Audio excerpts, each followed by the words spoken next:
तो ये जो फिफ्थ पॉइंट है इसको हमने पहले भी पढ़ रखा है यार, ठीक है। अगर आपको याद नहीं आ रहा तो उसको एक बार देख लेते हैं। ये रहा, ठीक है। इसको हमने इंपॉर्टेंट भी मार्क किया हुआ था, है ना। ये जो थर्ड यहाँ पे इक्वेशन है इसको आप देखो, ठीक है। यहाँ पे जो है इनफैक्ट एन से जो है हमने इस पूरी इक्वेशन को मल्टीप्लाई करा एंड जिसके चलते तो के सी की वैल्यू हो गई, वो क्या हो गई यहाँ पे के सी टू द पावर एन हो गया, ठीक है। तो ये सारी चीज़ें हैं यहाँ पे, एकदम शॉर्ट में इस चीज़ को दे रखा है, इसलिए हमने इसको इम्पॉर्टेंट में मार्क कर लिया था, है ना। तो यहाँ पे जो है एप्लीकेशन ऑफ के सी, एप्लीकेशन ऑफ इक्विलिब्रियम कांस्टेंट ख़त्म होता है। Now let us consider application of equilibrium constant, ठीक है। तो एप्लीकेशन को जो है इसके क्या क्या इंपॉर्टेंस है इसको देख लेते हैं। एक तो हम प्रेडिक्ट कर सकते हैं एक्सटेंट ऑफ रिएक्शन, ठीक है, on the basis of its magnitude. मतलब कि के सी या फिर के पी के वैल्यू से हमें समझ में आ जाएगा कि रिएक्शन में जो है प्रोडक्ट ज़्यादा बना है या फिर रिएजेंट ज़्यादा बन रहा है। मतलब जो है predict the extent of reaction, ठीक है। रिएक्शन की हम जो है एक्सटेंट को समझ पाएंगे, ठीक है। दूसरा जो पॉइंट है प्रेडिक्ट द डायरेक्शन, मतलब कि रिएक्शन फॉरवर्ड में जा रहे हैं या फिर बैकवर्ड में, वो हमें समझ में आएगा। तीसरा जो है कैलकुलेट द इक्विलिब्रियम कॉन्सेंट्रेशन, जैसा कि हमने इस प्रॉब्लम में करा था, है ना। के पी की वैल्यू से हमने क्या निकाला था, इक्विलिब्रियम प्रेशर निकाला था। तो वैसे हम के सी की वैल्यू से इक्विलिब्रियम कॉन्सेंट्रेशन भी निकाल सकते हैं प्रोडक्ट्स या फिर रिएजेंट्स का। नेक्स्ट जो चीज़ है आप यहाँ पे एनसीईआरटी हमें क्या सिखाएगी, प्रेडिक्ट करना सिखाएगी रिएक्शन की एक्सटेंट को, ठीक है। तो वो हम कैसे करेंगे देखो आप, यहाँ पे एक इंपॉर्टेंट चीज़ इन्होंने क्या बता रखा है कि इक्विलिब्रियम कांस्टेंट जो है that does not give any information about the rate at which equilibrium is reach, ठीक है। इससे हमें क्या होगा, रेट के बारे में पता नहीं चलेगा, ठीक है।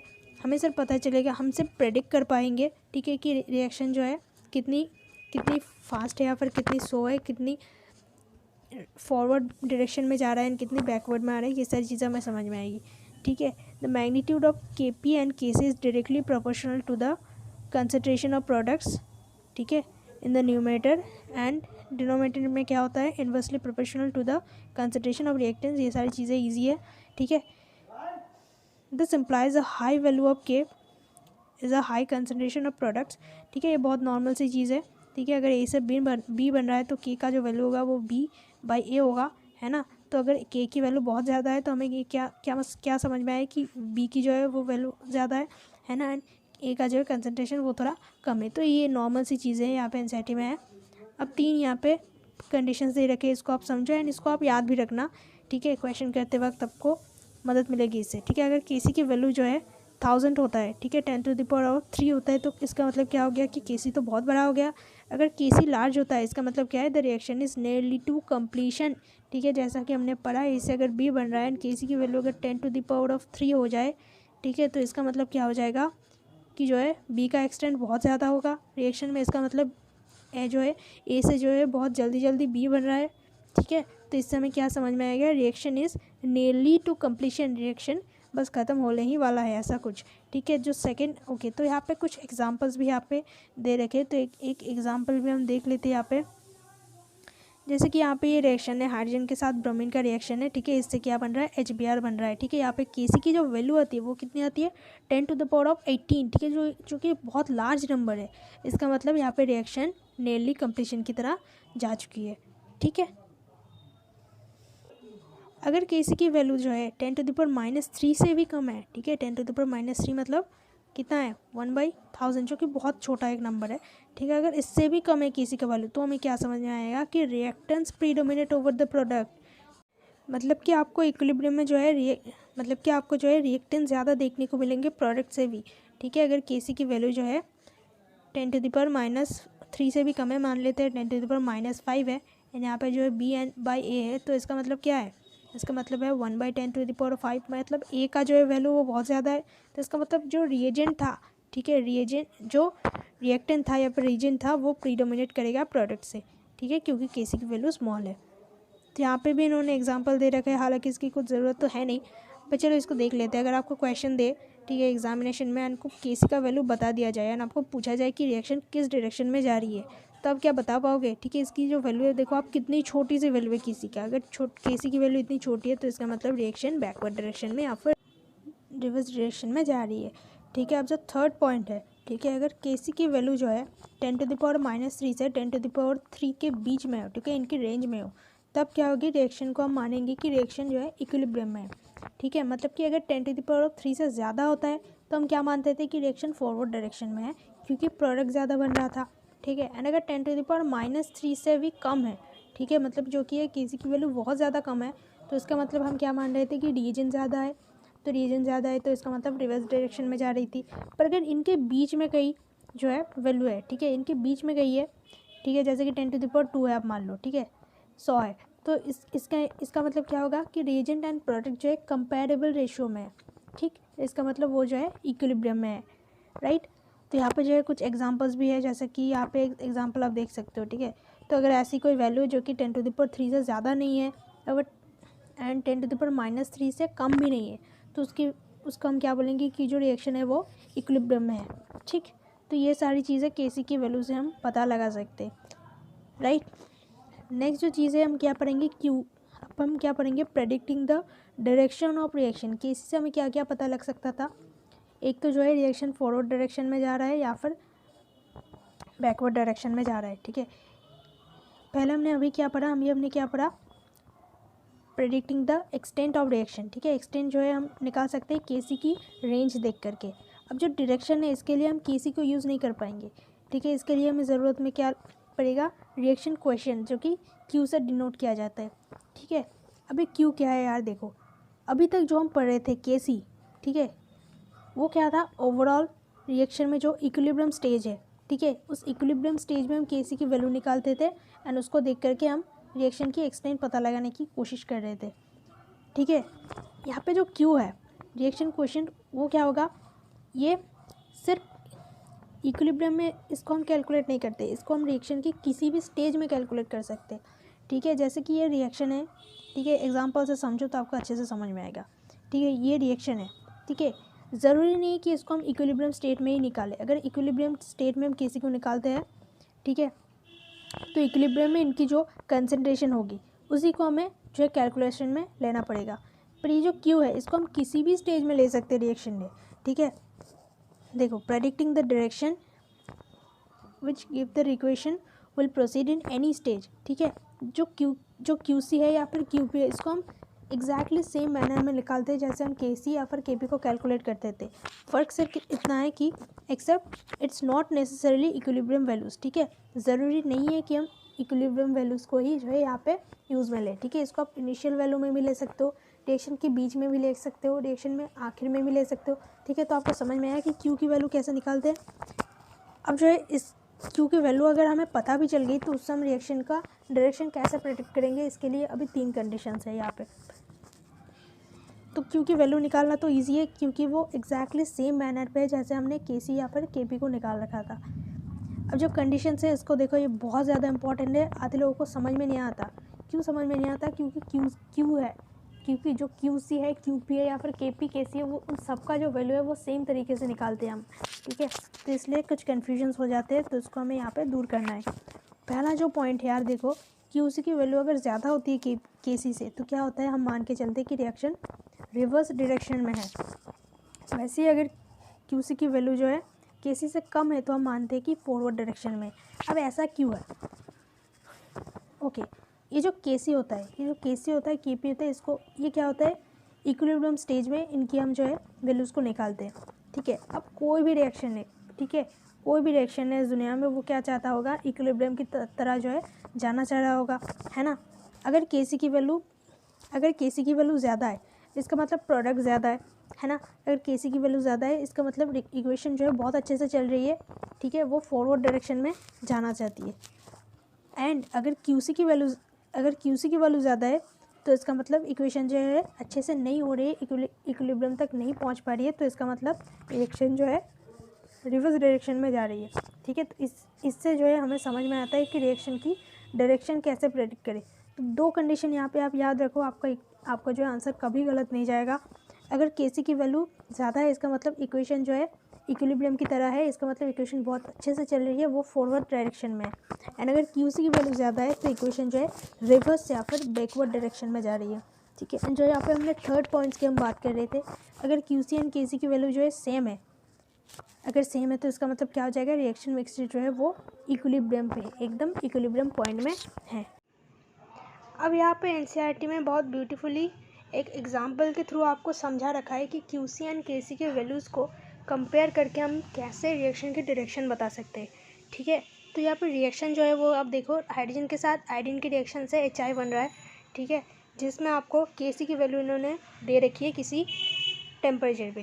ठीक है, 700 के टेम्परेचर पे आपको केसी की वैल्यू दे रखी है। अब हमें मोलर कंसंट्रेशन भी इन्होंने प्रोवाइड कर रखा है H2 एंड HI की। ठीक है, यहाँ पे है, बट ये ज़रूरी नहीं है कि इक्विलिब्रियम स्टेज में है। ठीक है, ये कोई भी रैंडम आर्बिट्रेरी टाइम टी पे इन्होंने ये इन्फॉर्मेशन प्रोवाइड की है। ठीक है, not necessarily at the equilibrium. तो आपको क्या पता है, अगर इक्विलिब्रियम में नहीं है कोई भी रिएक्शन की कोई भी स्टेज में, ठीक है, मोलर कंसंट्रेशन दे रखी है, तो इसका मतलब वो आपको क्या इशारा करना चाह रहा है कि आप क्यूसी की वैल्यू जो है इससे निकाल लो। अब क्यूसी की जो वैल्यू निकालना है वो एकदम एग्जैक्टली केसी की तरह ही निकालना होता है हमें। तो क्यूसी इक्वल्स टू क्या हो जाएगा, यहाँ पे प्रोडक्ट है HI, तो मतलब बेसिकली HI का स्क्वायर एंड नीचे जो है हाइड्रोजन एंड आयोडीन। ठीक है, अब इसका जो है वैल्यू आप निकालोगे मोलर कंसंट्रेशन की वैल्यू से, तो जो वैल्यू निकाल के आ रहा है वो क्या आ रहा है, 8 आ रहा है। ठीक है, अब इन दोनों वैल्यूज़ को हमें कंपेयर करना होगा। केसी की वैल्यू कितनी है, 57, क्यूसी की वैल्यू कितनी है, 8। अब हमें जो यहाँ पे चीज़ दिख रही है कि केसी की जो वैल्यू है वो तो बहुत ज़्यादा है। ठीक है, केसी की वैल्यू बहुत ज़्यादा है क्यूसी से। तो आप मुझे बताओ कि ये रिएक्शन फॉरवर्ड डायरेक्शन में जाएगी या फिर बैकवर्ड डायरेक्शन में जाएगी। ठीक है, अभी अभी हमने जो 3 कंडीशंस पढ़े उससे हमें क्या पता चला कि केसी की वैल्यू अगर ज़्यादा है इसका मतलब रिएक्शन बहुत अच्छे से अकर हो रही है। अगर रिएक्शन अच्छे से हो रही है तो इक्विलिब्रियम से जो है राइट साइड में अच्छे से जा रही है। ठीक है, तो इसका मतलब रिएक्शन जो है वो फॉरवर्ड डायरेक्शन में जा रही है। ठीक है, तो कितना सिंपल है कि हमने दो वैल्यूज़ को देख करके ये चीज़ बता दी कि रिएक्शन फॉरवर्ड में जा रहा है या फिर बैकवर्ड में। तो आप एनसीईआरटी की भाषा को समझ लेते हैं। तो यहाँ पे क्या है, QC is not equal to KC. ठीक, एंड ये डेटा जो है इक्विलिब्रियम पे प्रोवाइडेड नहीं है, तो हमने उससे क्यूसी निकाला एंड हमें इस वैल्यू से क्या पता चली कि more H2 and I2 will react to form more HI। ठीक है, मतलब कि H2 एंड I2 ज़्यादा से ज़्यादा रिएक्शन करेंगे HI को फॉर्म करने के लिए। इसका मतलब रिएक्शन जो है वो फॉरवर्ड डायरेक्शन में जा रही है and concentration of H2 and I2 will be decreasing. कब तक डिक्रीज होगा, जब तक कि रिएक्शन इक्विलिब्रियम में ना जाए, मतलब कि क्यूसी एंड केसी का वैल्यू सेम ना हो जाए। ये चीज़ यहाँ पर अच्छे से समझा के रखिए। ठीक है, तो आपको अगर क्वेश्चन में कोई भी रिएक्शन दे एंड आपको किसी भी स्टेज में, ठीक है, किसी भी स्टेज में आपको मोलर कंसंट्रेशंस प्रोवाइड करी जाए रिएजेंट एंड प्रोडक्ट की, तो आपको सिंपल से 2 स्टेप्स करने हैं। एक तो क्यूसी का वैल्यू निकाल लेना है, फिर केसी एंड क्यूसी में आपको देखना है कि कौन सा बड़ा है या फिर कौन सा छोटा है। एंड अगर ये दोनों इक्वल भी हो जाते हैं तो रिएक्शन जो है इक्विलिब्रियम में होगा। ठीक, तो 3 कंडीशंस जो है इसको एक बार फिर से यहाँ पे देख लो आप। अगर केसी की वैल्यू ज़्यादा है तो इसका मतलब रिएक्शन फॉरवर्ड डायरेक्शन में जा रही है, मतलब कि लेफ्ट से राइट की तरफ जा रही है। अगर केसी की वैल्यू जो कम है इसका मतलब रिएक्शन रिवर्स में है। ठीक है, एंड जो थर्ड पॉइंट था वो क्या था, अगर दोनों का वैल्यू सेम है तो इसका मतलब नो नेट रिएक्शन ऑकर्स। ठीक है, नेट रिएक्शन किसी भी डायरेक्शन में नहीं जा रही है, या फिर आप सिंपली इसको बोल सकते हो कि रिएक्शन जो है इक्विलिब्रियम में चल रहा है। Now let's come to problem number 7.7। एक रिएक्शन है जिसकी केसी की वैल्यू आपको दे रखी है 2 × 10⁻³ ठीक है, एट अ गिवन टाइम। ठीक है, एट अ गिवन टाइम मतलब कोई भी एक आर्बिट्ररी कोई भी रैंडम टाइम में क्या बोल रहा है कि कॉम्पोजिशन जो है रिएक्शन मिक्सचर की वो आपको दे रखा है। ठीक है, ए का, बी का एंड सी का जो है सेम मोलरिटी है, जो कि 3 × 10⁻⁴। आपको सिंपल सा बात ये बताना है कि रिएक्शन किस डायरेक्शन में जा रही है। तो हम क्या करेंगे, वही सिंपल से स्टेप्स फॉलो करेंगे। क्यू से निकालेंगे, के सी का वैल्यू दे रखा है, कंपेयर करेंगे, आंसर निकल के आ जाएगा। चलो देख लेते हैं यहाँ पे यार, क्यू सी की वैल्यू क्या हो जाएगी। ठीक है, क्यू सी की वैल्यू क्या हो जाएगी, तो ये जो रिएक्शन है इससे हम क्यू सी की वैल्यू निकाल लेते हैं। ठीक है, ऊपर क्या आ जाएगा, बी × सी। ठीक है, यहाँ पे कोई भी स्टोइशियोमेट्रिक कोएफिशिएंट नहीं है, नीचे जो है ए का स्क्वायर। ठीक है, तो क्यू सी की वैल्यू इससे आप निकाल लोगे। ए, बी एंड सी का जो है सेम ही वैल्यू है यार, तो नीचे बेसिकली कुछ नहीं होगा, 1/a होगा। एंड जो नेट जो वैल्यू निकलेगी क्यू सी की वो कितनी हो जाएगी हमारी, नेट क्यू सी की वैल्यू कितनी निकाल के आ रही है हमारी, ओके माय मिस्टेक। सो यहाँ पे जो है चारों के चारों कट जाएंगे एंड नेट क्यू सी की वैल्यू क्या हो जाएगी, 1 हो जाएगी। के सी की वैल्यू कितनी थी, के सी की वैल्यू थी 10⁻⁻3। ठीक है, 2 × 10⁻⁻3 जो कि 1 से तो कम ही है। ठीक है, 1 से तो कम ही है 10⁻⁻3। तो इसका मतलब QC अगर ज़्यादा है तो इसका मतलब रिएक्शन जो है बैकवर्ड डायरेक्शन या फिर रिवर्स डायरेक्शन में चल रही है। तो क्वेश्चन कितना आसान था, ठीक है। बस आपको कंसेप्ट एंड स्टेप्स पता होने चाहिए। नेक्स्ट जो चीज़ है, कैलकुलेटिंग द इक्विलिब्रियम कंसंट्रेशन, ठीक है। 3-4 एप्लीकेशंस पढ़े थे हमने, ठीक है। तो थर्ड जो एप्लीकेशन था वो क्या था, कैलकुलेटिंग द इक्विलिब्रियम कंसंट्रेशन, ठीक है। अब ये थोड़ा लॉन्ग प्रोसेस है बट स्टेप वाइज आप अगर करोगे तो ईजिली हो जाएगा, ठीक है। तो स्टेप 1 क्या होता है, किसी भी रिएक्शन का इक्विलिब्रियम कंसंट्रेशन निकालने की पहले तो बैलेंस इक्वेशन आपको लिखना आना चाहिए, ठीक है। बैलेंसिंग यार बच्चों का खेल है, आप कर सकते हो, आई नो। नेक्स्ट जो स्टेप 2 है वो क्या होता है, under the balanced equation make a table, ठीक है। एक टेबल बनाना होता है हमें जिससे कि चीज़ें आसान हो जाती है, ठीक है। तो टेबल में क्या करेंगे, पहले तो इनिशियल कंसंट्रेशन लिखेंगे सबका, ठीक है। फिर क्या लिखेंगे, चेंज इन कंसंट्रेशन, ठीक है। इक्विलिब्रियम में जाने के टाइम तक जो भी रिएजेंट होगा, प्रोडक्ट होगा, उनकी कंसंट्रेशन में कितना चेंज आ रहा है, ठीक है, उसको देखना होगा। थर्ड जो चीज़ हमें नोटिस करनी पड़ेगी वो है इक्विलिब्रियम कंसंट्रेशन जिसको हम निकालना चाह रहे हैं, राइट। स्टेप 3 क्या हो जाएगी, substitute the equilibrium concentration into the equilibrium equation for the reaction and solve x, ठीक है। अब देखो ये थियोरेटिकल चीज़ है जो आपको समझ में नहीं आ रही, जब हम प्रॉब्लम करेंगे तो इसका अप्लीकेशन आपको देखने को मिलेगा, तब ये चीज़ें बहुत आसान हो जाएगी। एंड जो लास्ट स्टेप है वो है इक्विलिब्रियम कंसंट्रेशन को निकालना एंड मोर इम्पॉर्टेंटली उनके रिजल्ट को एक बार चेक कर लेना, ठीक है, कि वो प्रैक्टिकली पॉसिबल है कि नहीं, ठीक है। जैसे कि हमने यार एक क्वेश्चन किया था, ठीक है, यहाँ पे अगर मिलता है तो आप देख लो, यहाँ पे एक क्वेश्चन था, वो क्वेश्चन कहाँ गया, क्वेश्चन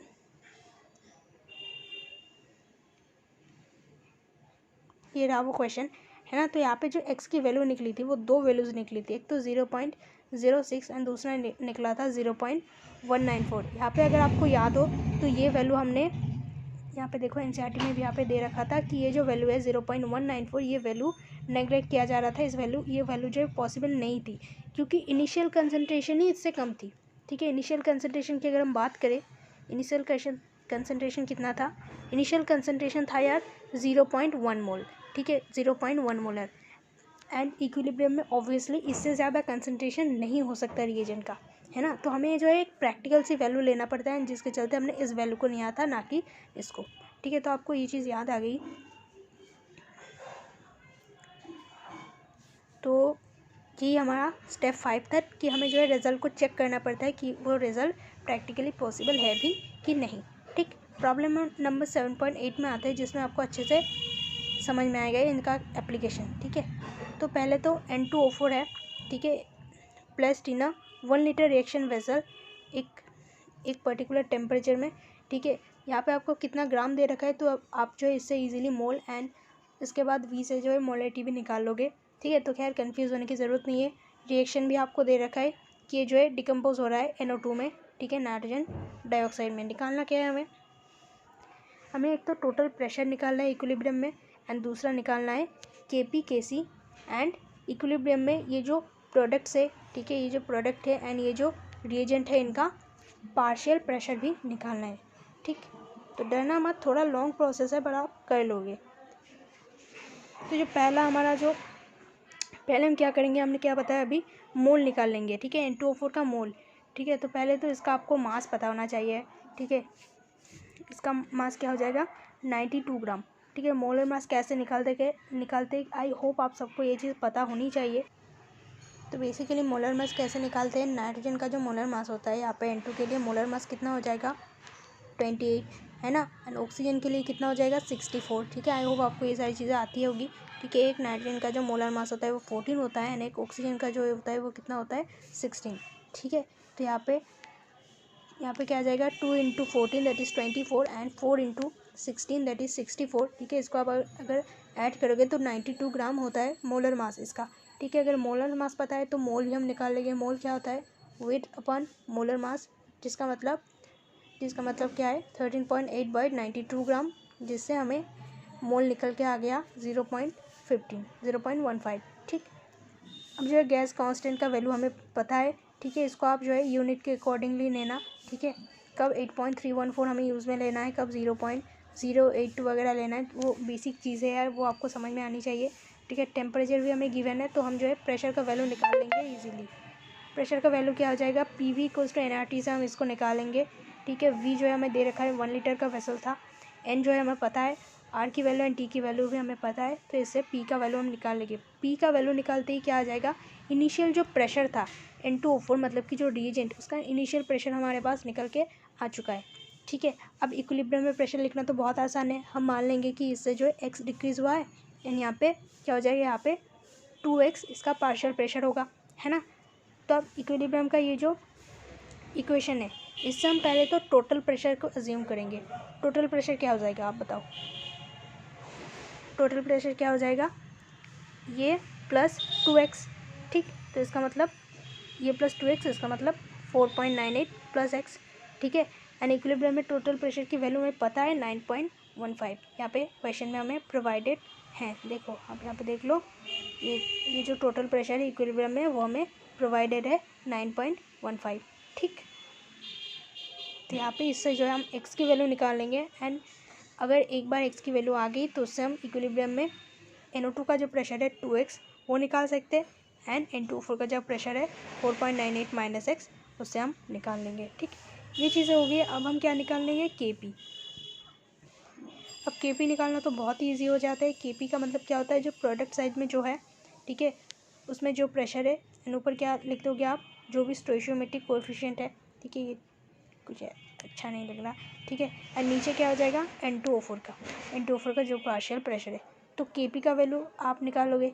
KP का वैल्यू निकाल लिया तो KC का वैल्यू निकालना तो और भी आसान है।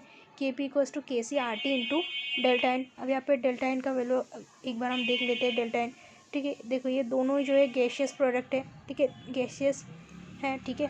तो 2 माइनस ऑफ 1 हमें क्या पता है, इसका जो स्टोइशियोमेट्रिक कोएफिशिएंट है एंड इसका जो, इसको हमें माइनस करना पड़ता है, ठीक है, क्योंकि ये दोनों ही गैसेस है। तो 2 माइनस 1 इक्वल्स टू क्या आ जाएगा, डेल्टा एन का वैल्यू 1 आ जाएगा। कितना आसान चीज़ है यार। तो KP अगर पता है हमें, बाकी सबकी वैल्यूज़ भी पता है, तो KC का वैल्यू इजीली निकल गया, ठीक है। तो क्वेश्चन में जो भी चीज़ें पूछ रखी थी, इतनी सारी चीज़ें पूछ रखी थी, बस सबको जो है हमने कर लिया इजीली, सिर्फ कुछ सिंपल स्टेप्स को फॉलो करके, ठीक है। तो ये क्वेश्चन हमारा बन गया। नेक्स्ट है 7.9 का क्वेश्चन। क्वेश्चन में क्या है, 3 mole of PCl5 is kept in a 1 liter closed reaction vessel, ठीक है, and allowed to attain equilibrium at a temperature. Calculate the composition of mixture at equilibrium, ठीक है। इक्विलिब्रियम में आपको इनका जो भी कंपोजिशन है, कितना कितना है मिक्सचर में प्रेजेंट, वो आपको बेसिकली बताना है। KC का वैल्यू इन्होंने प्रोवाइड करके रखा हुआ है हमें। तो इनिशियली जो था, इनिशियली कंसनट्रेशन कितना था, 3 मोल, ठीक है। एंड इनका जो कंसनट्रेशन क्या था, 0, ठीक है, कुछ भी नहीं था। रिएक्शन वेसल में सिर्फ और सिर्फ PCl5 प्रेजेंट था, ठीक। इनिशियल कंसनट्रेशन हमें समझना है, इक्विलिब्रियम में भी निकालना होगा हमें। इक्विलिब्रियम में क्या हो जाएगा, देखो इनिशियली क्या था, 3 था, ठीक है। तो मान लेंगे कि x से घट रहा है, तो यहाँ पे जो क्या हो जाएगा, 3 माइनस ऑफ x, एंड यहाँ पे ये x बन जाएगा, यहाँ पे भी ये x मोल बन जाएगा। तो इक्विलिब्रियम में कंसंट्रेशन आपने निकाल लिया। अब इससे क्या होगा, KC की वैल्यू क्या होगी, हम x के टर्म में KC की वैल्यू निकालेंगे। x के टर्म में KC की वैल्यू कितनी हो जाएगी, प्रोडक्ट साइड में x इंटू एक्स, मतलब कि x का स्क्वायर, एंड नीचे क्या आ जाएगा, 3 माइनस ऑफ x। तो एंड KC की वैल्यू जो है प्रोवाइडेड है हमें, ठीक है। एक टेम्परेचर में हमें KC की वैल्यू क्या दे रखी है, 1.8। तो एक इक्वेशन आप सॉल्व करोगे, इक्वेशन सॉल्व करने के बाद जो x का वैल्यू आएगा, ठीक है, वो कितना आ रहा है हमारे पास, 1.59। x की वैल्यू आ गई तो इजीली आप जो है 3 माइनस एक्स की वैल्यू भी निकाल लोगे, ठीक। तो 3 माइनस एक्स की वैल्यू क्या आ जा रही है, 1.414 मोल, जो कि मोलरिटी जो कि PCl5 के लिए है, एंड PCl3 के लिए क्या है, वो तो x के बराबर ही है, मतलब कि 1.59। तो यहाँ पे क्वेश्चन में हमें जो पूछ रखा था, जो कि कैलकुलेट द कंपोजिशन, जो कि हमने निकाल लिया इक्विलिब्रियम में, ठीक। नेक्स्ट चीज़ क्या है, रिलेशन बिटवीन इक्विलिब्रियम कांस्टेंट के, reaction coefficient that is Q and gives energy, right.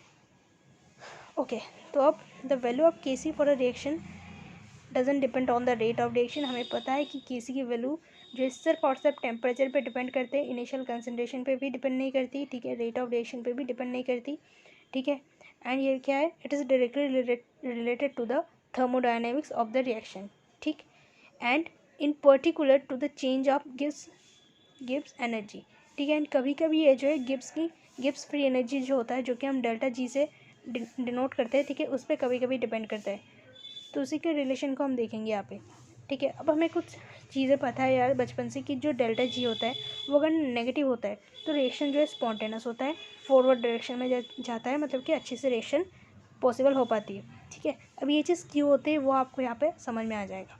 खैर, तो अब जो डेल्टा जी होता है वो अगर उसकी वैल्यू अगर पॉजिटिव होता है तो उसका मतलब रिएक्शन जो है नॉन स्पॉन्टेनियस है, ठीक है। अगर स्पॉन्टेनियस एंड नॉन स्पॉन्टेनियस का मतलब आपको नहीं पता तो इसका मतलब देखो क्या होता है ना कि रिएक्शन जब खुद से होता है, ठीक है, जब रिएक्शन खुद से राइट साइड में जाता है लेफ्ट साइड से तो उसको हम क्या बोल देते हैं, स्पॉन्टेनियस, ठीक है। मान लो कि ए से बी रिएक्शन में बन रहा है, तो अगर रिएक्शन की जो रिएक्शन है वो बहुत अच्छे से हो रही है, इसका मतलब रिएक्शन स्पॉन्टेनियस है। उस केस में डेल्टा जे की वैल्यू क्या आ जाएगी, नेगेटिव।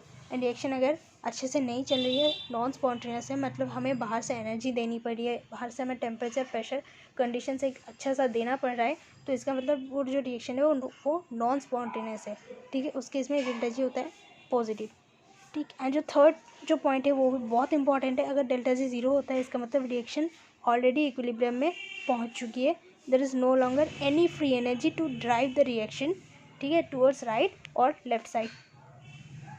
तो ये 3 पॉइंट्स हैं डेल्टा जी के बारे में। अब आपको यहाँ पे एक मैथमेटिकल एक्सप्रेशन इन्होंने दे रखा है जिसको आपको याद रखना होगा, ठीक है।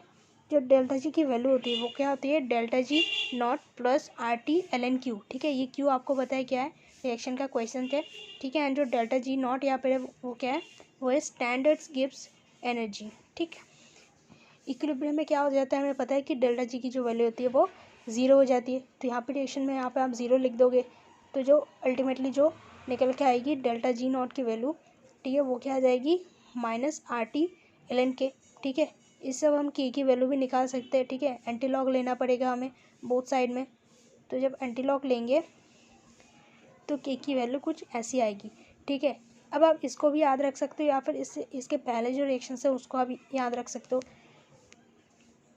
जिसको एंटीलॉग नहीं लेना आता तो उसके लिए एक बार मैं बता दूं, जब आप एंटीलॉग लेते हो तो इधर से जो है एंटीलॉग का मतलब क्या है कि लॉग इधर से रिमूव हो जाएगा, तो यहाँ पे क्या हो जाएगा, ई टू द पावर ऑफ, ये जो है पूरा चीज़ को आप क्या कर दोगे, e to the power of delta G by R T हो जाएगा, ठीक है। सिंपल सी बात है। तो आप इस रिएक्शन को भी याद रख सकते हो, इसको भी याद रख सकते हो, किसी को भी याद रख सकते हो, तो किसी से भी आप जो है बाकियों को ड्राइव कर सकते हो। तो ज़रूरी नहीं है कि आप हर रिएक्शंस को याद रखने की कोशिश करो, ठीक है। तो आप यहाँ पे जो ये जो वैल्यू है, ठीक है, अब यहाँ पे पॉइंट वाइज इन्होंने समझा के रखा है। देखो ये जो डेल्टा जी का वैल्यू है अगर वो ज़ीरो से कम होता है, मतलब कि अगर नेगेटिव होता है, तो यहाँ पे हमें क्या दिख रहा है कि के का जो वैल्यू है वो पॉजिटिव आ जाएगा, ठीक है। इसको थोड़ा जूम करके देखते हैं। देखो यहाँ पे ये जो वैल्यू है, यहाँ पे जो डेल्टा जी है, अगर ये नेगेटिव होगा, मतलब कि अगर ये नेगेटिव होगा ये, तो क्या हो जाएगा, ये पूरा जो ई का टर्म ये पॉजिटिव हो जाएगा। पॉजिटिव हो जाएगा तो के ग्रेटर देन 1 हो जाएगा, ठीक है। अगर के ग्रेटर देन 1 होता है, ठीक है, अगर के ज़्यादा होता है तो हमें क्या पता है, जो रिएक्शन है वो फॉरवर्ड डायरेक्शन में जाती है, ठीक है। जो रिएक्शन है वो स्पॉन्टेनियस होता है एंड फॉरवर्ड डायरेक्शन में जाता है, मतलब जो प्रोडक्ट्स होता है वो प्रोडक्ट ज़्यादा होता है रिएक्टेंट से, ठीक है। प्रोडक्ट्स प्रेजेंट प्रीडोमिनेटली, तो दैट इज़ द रीज़न कि डेल्टा जी नेगेटिव होने पर रिएक्शन स्पॉन्टेनियस तरीके से जाती है, ठीक है। तो अब हमें समझ में आ चुकी है ये चीज़, ठीक है। हमें ये चीज़ें बचपन से पता थी कि डेल्टा जी का जो वैल्यू है वो अगर कम होता है, नेगेटिव होता है, तो रिएक्शन स्पॉन्टेनियस होता है। पर वो क्यों होता है, के साथ इसका क्या रिलेशन है, वो हमें इक्विलिब्रियम चैप्टर से समझ में आ गया, ठीक है। तो अब बाकी पॉइंट्स को भी देख लेते। अगर डेल्टा जी ज़्यादा होगा, पॉजिटिव में होगा, तो क्या हो जाएगा, ये टर्म नेगेटिव में होगा, मतलब जो के की वैल्यू है वो नेगेटिव जाएगी। इसका मतलब जो रिएजेंट है वो ज़्यादा होगा प्रोडक्ट से, तो इसका मतलब रिएक्शन रिवर्स डायरेक्शन में जाएगी, मतलब कि रिएक्शन नॉन स्पॉन्टेनियस होगी, ठीक। तो ये कुछ छोटी छोटी पॉइंट्स थे जो आपको याद रखने हैं। अब गिब्स फ्री एनर्जी में जो है ये जो रिलेशन हमने डिराइव की, इससे हम कुछ क्वेश्चन कर लेते। 7.10 का जो प्रॉब्लम है, यहाँ पे क्या है, value of delta G not आपको गिवन है, ठीक है। कोई भी रिएक्शन है, फॉस्फोराइलेशन, ठीक है, और ग्लूकोज ठीक है, बायोलॉजी के जो स्टूडेंट्स हैं उनको पता होगा ये चीज़ें, वो रिलेट कर पाएंगे। खैर, तो डेल्टा जी की एक वैल्यू यहाँ पे इन्होंने दे रखी है 13.8 किलो जूल पर मोल, ठीक है। आपको निकालना क्या है, केसी का वैल्यू निकालना है एक पर्टिकुलर टेम्परेचर पे। तो क्या करेंगे, हम कोई भी एक इक्वेशन को लेंगे, जो भी आपको याद हो उसको लेंगे एंड उसे निकालने की कोशिश करेंगे इसको, ठीक है। तो सेकेंड को हमने यहाँ पे लिया, ठीक है। जो रिएक्शन था delta G equals to delta G naught plus of RT ln Q, ठीक है। अब Q की इसको हम इक्विलिब्रियम में करेंगे। इक्विलिब्रियम में क्या हो जाएगा, ये 0 हो जाएगा एंड ये Q क्या हो जाएगा, ये Q के बदले में हम क्या लिख लेंगे, K से लिख लेंगे, क्योंकि इसको जो है हम इक्विलिब्रियम में निकाल रहे हैं। तो जो डेल्टा जी का जो नेट वैल्यू हो जाएगा वो क्या आ जाएगा, -RT ln KC, ठीक। अब यहाँ पे KC का वैल्यू जो है, KC का वैल्यू हमें फाइंड आउट करना पड़ेगा, है ना। तो यहाँ से जो इक्वेशन से आप KC का वैल्यू फाइंड आउट कर सकते हो, ठीक है। आपको जो है R का वैल्यू, T का वैल्यू जो कि यहाँ पे दे रखा है, इससे आप निकाल लोगे तो KC का वैल्यू आ जाएगा 3.81 × 10⁻³ -3। तो ये चीज़ इजी थी, सिर्फ इतना सा है कि आपको रिएक्शन याद रखना होगा। जिसको ये इक्वेशन याद है वो इसको कर लेगा, जिसको याद नहीं है वो नहीं कर पाएगा। नेक्स्ट जो प्रॉब्लम वो क्या है, हाइड्रोलिसिस ऑफ ग्लूकोज, ठीक है। इससे क्या होता है, कोई भी एक रिएक्शन है, ठीक है, इक्विलिब्रियम कांस्टेंट। अब यहाँ पे आपको KC की वैल्यू दे रखी है, डेल्टा जी निकालना है, ठीक है। तो यही चीज़ है घुमा फिरा के, यहाँ तो आपको डेल्टा जी की वैल्यू देगी एंड KC पूछेगा, यहाँ तो आपको KC दे रखेगा एंड डेल्टा जी नॉट का वैल्यू पूछेगा। तो ये चीज़ें हैं, ठीक है। एंड आपको एक स्पेसिफिक टेम्परेचर भी यहाँ पे प्रोवाइड कर देंगे ये लोग। एंड हमेशा यार ये चीज़ याद रखना कि यहाँ पे एक नेगेटिव आएगा, ठीक है। अगर आप इसको रट रहे हो तो ऑब्वियसली इसमें एक नेगेटिव आएगा, वो चीज़ भी आपको याद रखनी पड़ेगी। 7.8 में जो है NCERT में क्या है, फैक्टर अफेक्टिंग द इक्विलिब्रियम, ठीक है। इक्विलिब्रियम को अफेक्ट करते हैं ऐसे कुछ फैक्टर्स के बारे में हम पढ़ेंगे। One of the principal goals of chemical synthesis, ठीक है। कोई भी रिएक्शन चल रही है उसका जो भी प्रिंसिपल गोल होता है हमारा, वो क्या होता है, maximising the conversion of reactants into products, मतलब कि ज़्यादा से ज़्यादा रिएक्शन से प्रोडक्ट बने, हम यही चाहते हैं। While minimising the expenditure of energy, ठीक है, एंड कम से कम एनर्जी को हम यूज़ करें, ठीक है। जैसे कि आप सब JEE की, नीट की या फिर कोई भी अच्छी परीक्षा की प्रिपरेशन कर रहे हो एंड आप सबका जो गोल क्या है कि अच्छे से अच्छे कॉलेज में जाकर अच्छा एजुकेशन लेना एंड मिनिमम कॉस्ट से, ठीक है। And that's why people target for the government colleges, right. So यहाँ पे भी कुछ ऐसा है, जो रिएक्शन होता है वहाँ पे हम क्या चाहते हैं, कम से कम एनर्जी या फिर कम से कम रिसोर्स को यूज़ करें, ठीक है। एंड जो है हम मैक्सिमम जो है इसका इफेक्ट ले सके। So this implies maximum yield of products at mild temperature, ठीक है। कम से कम टेम्परेचर एंड प्रेशर में रिएक्शन एक ऑप्टिमम वैल्यू को जो है अचीव कर ले एंड हमें अपना अच्छा से अच्छा रिजल्ट मिल जाए, ठीक। If it doesn't happen then the experimental conditions need to be adjusted, ठीक है। अगर रिएक्शन इजीली इक्विलिब्रियम में नहीं जाती है, ठीक है, अच्छे से प्रोडक्ट में कन्वर्ट नहीं होता, यील्ड अच्छे से अच्छा नहीं मिलता हमें, तो हम क्या करते हैं, हम जनरली एक्सपेरिमेंट का जो कंडीशंस है उनको चेंज करने की कोशिश करते हैं। जैसे कि टेम्परेचर को बढ़ाते, ठीक है, प्रेशर बढ़ाते या फिर घटाते, उसको मैनेज करने की कोशिश करते हैं। जैसे कि for example in Haber's process of synthesis of ammonia, ठीक है, the choice of experimental condition is really of economical importance. क्यों? क्योंकि अमोनिया का जो प्रोडक्शन है वो हमारे लिए बहुत ही ज़्यादा इम्पॉर्टेंट है, ठीक है। अमोनिया का आप अगर एनुअल वर्ल्ड प्रोडक्शन देखना चाहते हो तो वो कितना होता है, 100 मिलियन टोन्स, ठीक है, जो कि बहुत ज़्यादा है, क्योंकि अमोनिया को हम बहुत सारी चीज़ में यूज़ लेते हैं। जैसे कि मेन यूज़ क्या होता है, फर्टिलाइज़र में हम यूज़ लेते हैं। तो जब हम नाइट्रोजन या फिर हाइड्रोजन से अमोनिया बनाएंगे तो हमें ध्यान रखना पड़ेगा कि एक्सपेरिमेंटल कंडीशंस भी अच्छे से अच्छा हो, ताकि मैक्सिमम हम उसका जो है यील्ड ले सके, ठीक। अब हम क्या कोशिश कर रहे हैं कि केसी से हमें ये पता चल जाए कि रिएक्शन किस डायरेक्शन में जा रहे हैं, ठीक है, जो कि हमने पता लगाना सीख लिया। तो खैर अब केसी का जो है, केसी हमें पता है कि केसी तो किसी भी चीज़ के ऊपर डिपेंड करती नहीं है, केसी कांस्टेंट वैल्यू होता है ना। जब तक आप टेम्परेचर या फिर प्रेशर पे चेंज नहीं करोगे, तो जो है केसी का वैल्यू भी नहीं बदलता।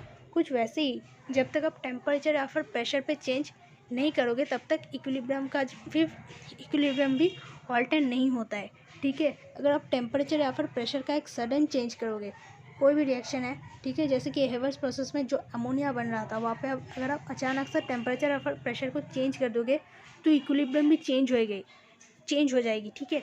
एंड उस टाइम पे पता है कोई भी रिएक्शन हो वो क्या कोशिश करती है कि वो अपने इक्विलिब्रियम को लौटाने की कोशिश करती है खुद से, ठीक है। तो ये कैसे होता है उस चीज़ के बारे में हम पढ़ेंगे। तो वो आइडिया में कौन देता है, साइंटिस्ट ली चैटलियर्स, ठीक है। तो ली चैटलियर का जो प्रिंसिपल था उससे हमें समझ में आया कि अगर हम रिएक्शन में टेम्परेचर, प्रेशर या फिर कोई भी एक्सटर्नल फैक्टर है उसको चेंज करने की कोशिश करते हुए ज़रा सा भी, ठीक है, तो रिएक्शन में कोई फ़र्क पड़ता है क्या, एंड अगर फ़र्क पड़ता है तो रिएक्शन कैसे फिर से अपने आप को इक्विलिब्रियम में रिटर्न करती है, ठीक है। तो वो चीज़ हमें समझ में आएगी इस रूल से। बहुत अच्छे से समझना है क्योंकि ये बहुत हॉट टॉपिक है, ली चैटलियर्स प्रिंसिपल।